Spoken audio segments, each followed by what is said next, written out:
plano ng bagong PNP chief na magbigay ng rewards sa mga pulis na makakahuli ng siguro malaki, magkakaroon ng magandang operation.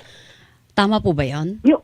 Yung sinasabi ma'am na reward, again, na nagkaroon din po ng ano po rin to, pagkakalituhan po na parang reward, babalik na naman tayo dun sa quota system, babalik na naman tayo dun sa reward system. Ma'am, malinaw po ma'am na wala pong quota pagdating po sa arrest. Ang sinasabi lang ng ating CPNP ay maging aktibo tayo sa pagmamatyag sa ating komunidad. Dahil ang gusto nga po ma'am ng ating Pangulo ay siguraduhin na ligtas yung ating mga mamamayan. And the only way na masisiguro nga po natin yan ay kung magiging aktibo tayo sa pagmamatyag sa ating mga komunidad at arestuhin itong mga kriminal po na ito. So wala pong kota dyan. Kika nga kung may basihan ang ating pulis ay dapat hulihin. Ngayon yung sa reward system po, ang sinasabi po ma'am ng ating CPNP ay let's find a way to incentivize yung mga pulis po natin na talagang tumutupad ng tungkulin. Kasi sa ngayon, ma'am sir, ang pulis, sabi ko nga, ang pinakamahirap na trabaho ng pulis ay mang-aresto. Pero pag inaresto po ang isang individual po, hindi po ma'am doon natatapos po ang trabaho ng pulis. Pag inaresto po niya, dadalhin po niya yan sa estasyon, ibubuking po niya yan, gagawa po ng affidavit yan, i-inquest po niya yan.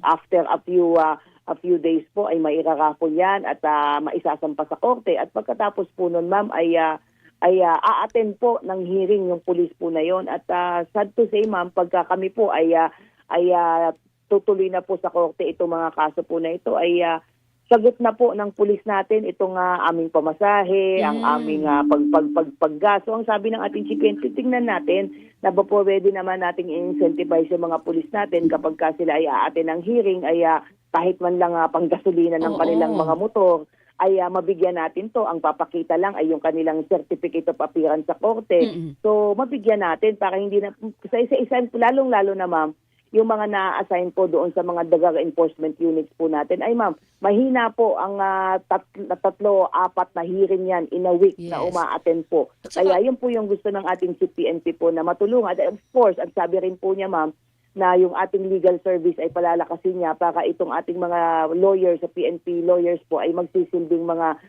lawyer po ng ating mga pulis kapag sila po ay nakakasuhan. On that context po ma'am, yung kanyang sinasabi po na ma-incentivize po yung mga pulis natin.